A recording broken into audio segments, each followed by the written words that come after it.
You recently introduced a piece of legislation, something called the Life at Conception Act. It invokes the 14th Amendment. To what end?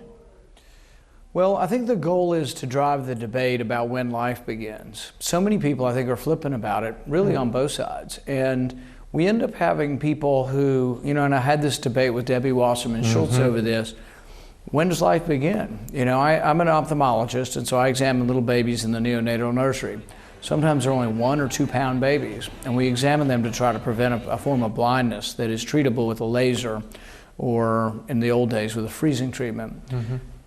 But this 1 pound baby, once it's born, everybody says, well, that baby has rights. Whether you're liberal or conservative, everybody thinks that the state can intervene to protect anyone from aggressing against that individual. Right. But my question to Debbie Wasserman Schultz was, well, what about a 7 pound baby a week before birth? Does that baby have any rights? And she said it was completely between their doctor and them. And it's like, well, not if it's alive. So we really should have this debate. And we get trapped by the other side, the liberals who always want to talk about the very beginning of gestation. Right. And I think it's important to talk about and make them express their opinion that a 6, 7, 8 pound baby has no rights.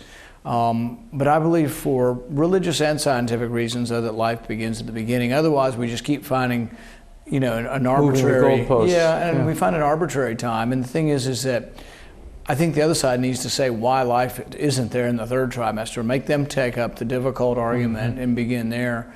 But I think, frankly, as science has changed, when I was in medical school, it was very difficult for a 28 to 30 week baby to survive. And now it's a 26 week baby, or sometimes even a 22 week baby survives.